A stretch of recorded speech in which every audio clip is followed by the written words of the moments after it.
You are a co-founder of the People's Democratic Party in Turkey and representative in the Turkish parliament. As an advocate for minority rights and for recognition of the Armenian genocide in Turkey, after the images we saw of you being verbally and physically assaulted in the parliament, what are the circumstances, do you think, ultimately that will lead to the Turkish government recognizing the Armenian genocide? And do you think that the Turkish people and the population are ready for that to happen? No.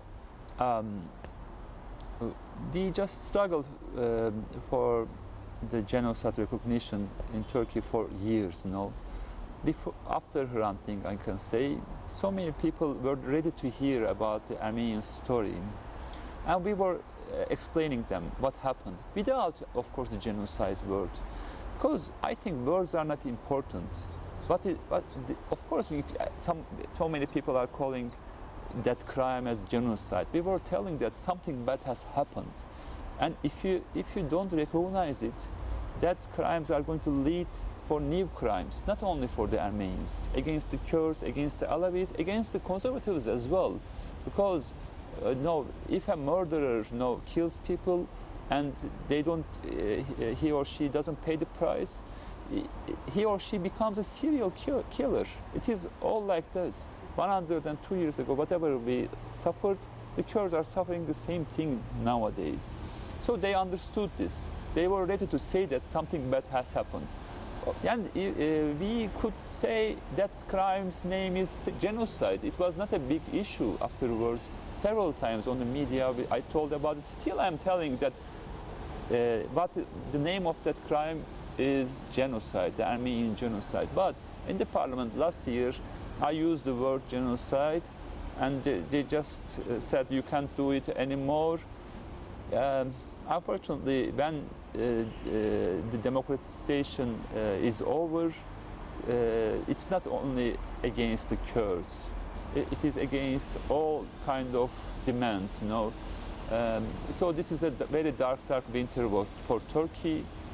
And unfortunately, the Western powers turned a blind eye on the human rights violations, and that is poisoning our democracy. You've also said that silence is not safe in Turkey, even after Hrant Dink's assassination in public. What do you mean by that? If you look from here, you see only Erdogan. No, but I know millions of people, Turks, Kurds, from other identities, who struggle against Erdogan, and against not only Erdogan, against his thoughts, his nationalist view. And we give power to each other in our struggle. So, against fascist thoughts, against fascist ideas, you have to struggle. If you stay silent, even if you stay in your home, that fascist ideas finds you at home and does the same crime. So to stay silent is not safe. I always tell about it. And if you stay silent and if you step back, they come over you more and more. But if you have right, you raise your sound, they step back. That is what we do. You recently traveled to Armenia in September for the large diaspora conference. Do you see any benefit or possibility for there to be ties, political ties, and diplomacy in the near future between Turkey and Armenia in a way that may benefit both countries, but especially Armenia? Yeah. Before I went to Armenia, I spoke with the Secretary of State of Turkey that I will go to Armenia, and I took the messages from him, and I just told those messages to the Armenian Prime Minister, President, and Secretary of State as well. I'm trying to establish a new diplomacy between Turkey and Armenia, because the border is closed, and if you have a neighbor and the door is closed for 25 years, you get used to live without each other, and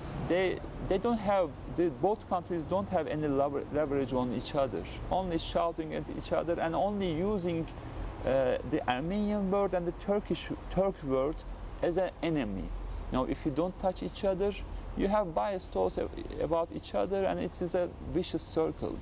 I want to break this. The Turkish people and the Armenian people are so close. when you look to their culture. Because if you go to Yozgat, Malatya, Kayseri, those people don't know that the food that they are eating, the music that they are listening, is the Armenian culture or the Turkish culture, because we just had that culture. We lived for hundreds of years, centuries together.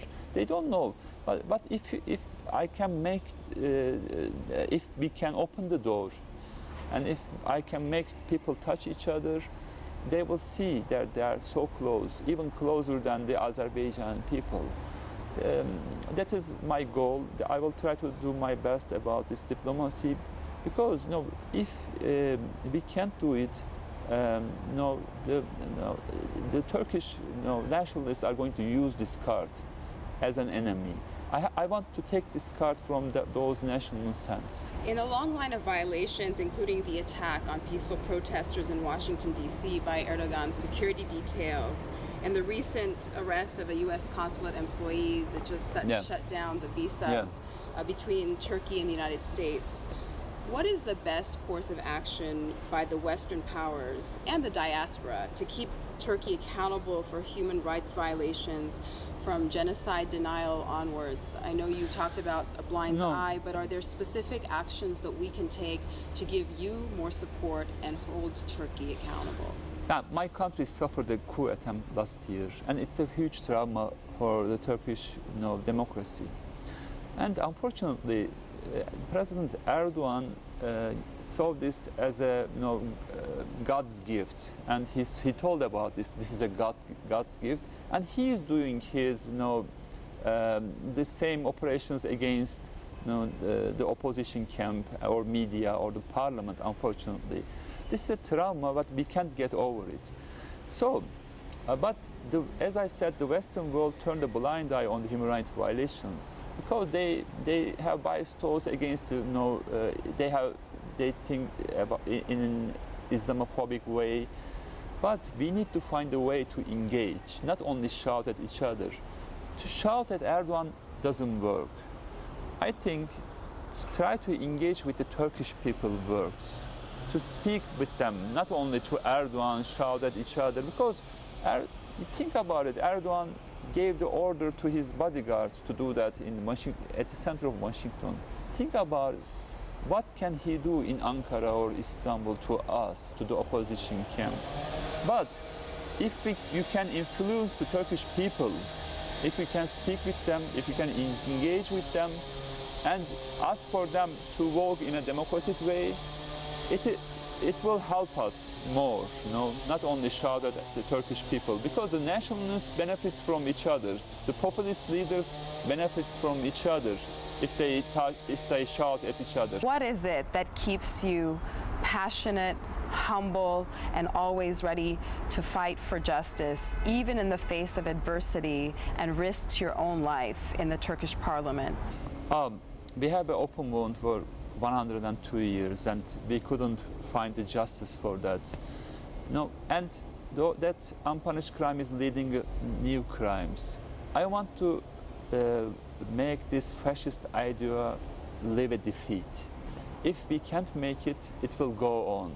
No, we are struggling. I don't know. The first generation couldn't just succeed. The second generation couldn't succeed. I'm the third generation. I will give the struggle. If I can succeed, these crimes are going to end. If not, the fourth generation is going to go on. We don't have that right to transfer this to the fourth generation, because it is always bloody. Yeah, we will give this struggle. I want everybody to give this support to us to end this in this generation. We have to find a way. All the Armenian world, all the Turkish world, all the Armenian Democrats, all the Turkish Democrats, all the Kurdish Democrats have to find a way. Because we are from that land, we are from Anatolia, we are from Turkey. That crime happened in Turkey.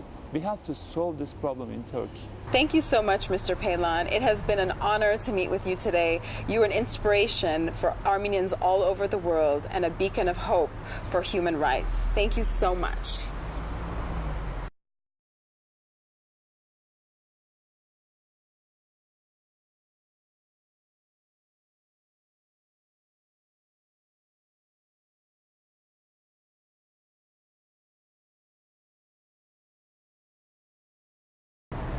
It has been an inspiration and humbling experience to meet with our international champion for justice, Garo Paylan. I'm Lena Hovanesian for ANCA. Very nice.